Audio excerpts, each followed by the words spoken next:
Hi everybody, this is Rose of Sharon and I'm back again with another book review. I just recently read Killing Commentadore by Haruki Murakami and I absolutely adored every second of it.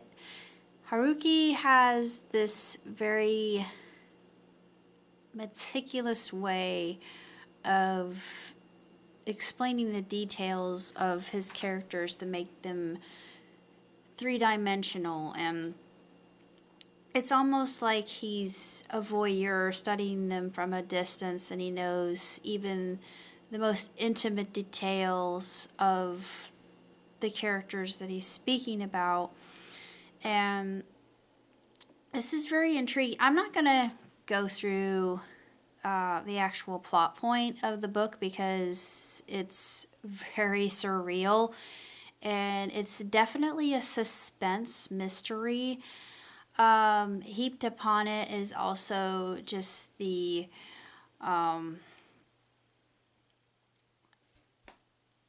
phantasmagoria of it, I guess. I don't know how else to say it. It's very difficult to explain without spoiling it, and it's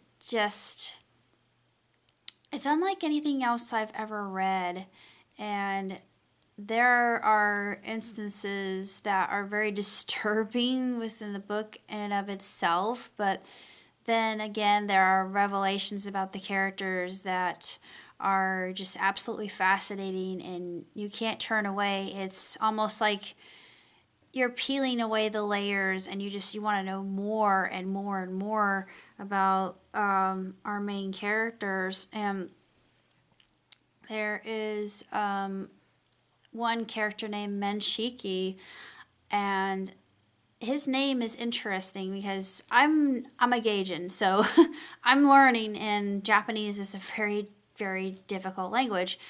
I can't write kanji. I only know a few spoken words and phrases. I highly doubt that I want to learn how to speak properly, but I don't know proper names because every name has a meaning, and as the narrator says within the book, every name is important. I thought,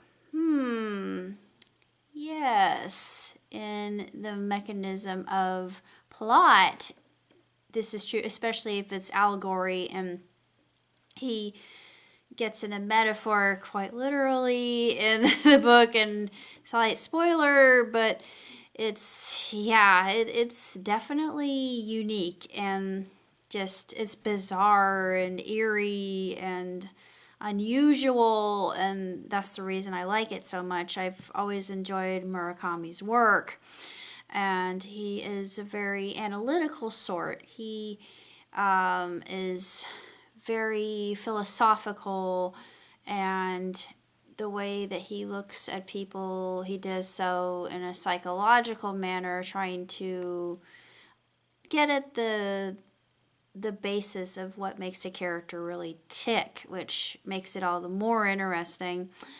There's a character named Marie. I'm not going to get into her, and of course the main character's wife at the very beginning. And at first you think, oh, this is just going to be another slice of life tale about an artist, and he's a famous painter. And then everything is turned upon its ear, quite literally, and you think, whoa.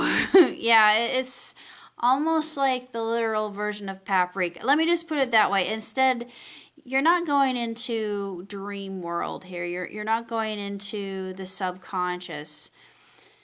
You're going into something entirely different, and I'm not going to give that away because it's utterly just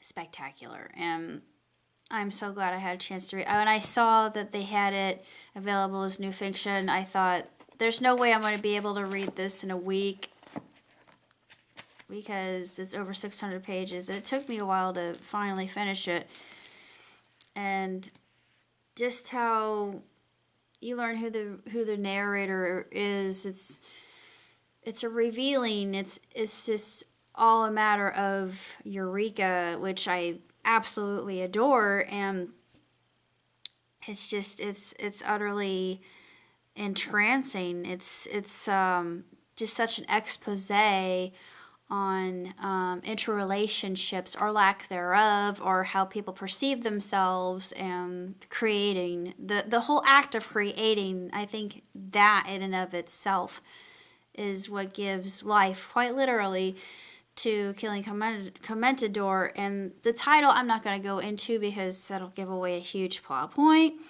and it's also very revealing as to how important it is. And he will interlace different elements and link them together in such a way that you think that's going to be important. And yes, it is. He'll actually thread it back in to the tapestry of the tale, and you think, whoa, I did not expect that. But I did have a feeling about this particular incident, and it's all a little bit of deductive reasoning and hypothesizing, and it's so empirical, and it's genius. I mean, Murakami is just, he is a guru of expression, I think, and just the way that he